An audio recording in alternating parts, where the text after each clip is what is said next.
What's up everyone, 3D Print 747 here, back again with another Grinch video. So last night I took video of the standing Grinch, and then I put him up on the table, my work table right there, to do some more work on him, and he rolled off and broke.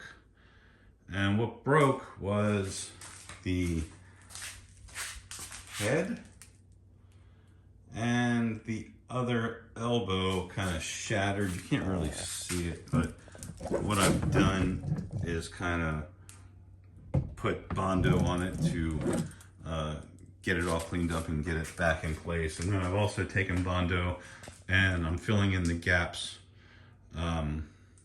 so that it looks seamless. I'm going to sand it after this. Here's the head. You can see a little bit.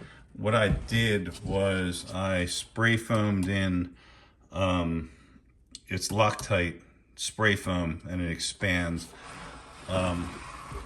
Here's the head, the way it looks. The reason I did that is because there was a huge gap over here. I couldn't get the pieces to line up, so I had a huge gap. So what I ended up doing was taking painter's tape and putting it on the gap seam. And before I put the bottom part on, I sprayed spray foam into there. And what it did was expand out to the seam to close that gap. And then I'm using Bondo to go ahead and protect that spray foam and kind of close the gap and make it look seamless. So that's kind of where I'm at right now. I'm gonna let this dry overnight, and then I'll put the head back on.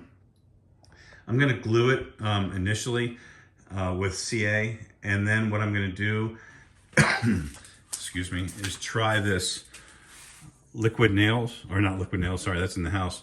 This Loctite Power Grab Heavy Duty. It says instant grab, so we'll see about that. I've got a decent place where the head is going to line up with the body, so that's going to glue fine, and I'm hoping that that gives me enough surface area that I can then squeeze the glue in from the caulk gun all around the rest of it, and then once I paint it, you won't be able to tell because the head kind of points downward on the body, so you can see that right there. So we should be good to go. The inside,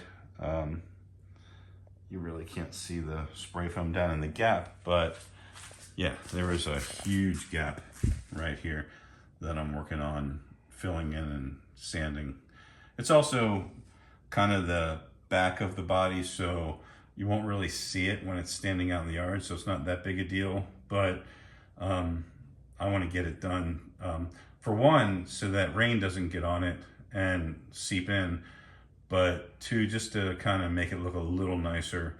And when I spray it with the, I'm going to use sandable primer. It's a gap filling primer. Hopefully it'll clean up nice and look pretty decent from a distance. So that's where I'm at right now. I will go ahead and sign off here and be back again maybe tomorrow. Oh, one other thing, I also ripped the legs off. I did that, or the feet off. I did that on purpose, and then I filled it with silicone. What I found was that I really needed more than a 4% infill on these feet to hold up that entire body. You can hear if I press this. Oh, maybe not. There you go. That it kind of, it's just kind of not really supportive. So I've got 2 more feet on the printers right now at a, I think, 50% infill, 60% infill, which is kind of way overdoing it because I've already run out of one roll of filament. I guess it was like 3/4 full. But yeah, so then once those feet are done, I'm going to attach them here, and hopefully they will be sturdy enough to stand or withstand the weight of this figure. I may also put wooden dowels up in there down into the feet. You can see back here that I've got a gap in there. There's a hole. That's to put a 1x2 up into the body so that I can stand it up in the yard so that the feet aren't really relying, or that the body weight isn't really relying on the feet to hold it up. So we'll see how that goes. This thing is becoming a huge pain in the Grinchmas, but I'm determined to get it done. So I'm gonna go back inside, and I will show you what's up in a day or so.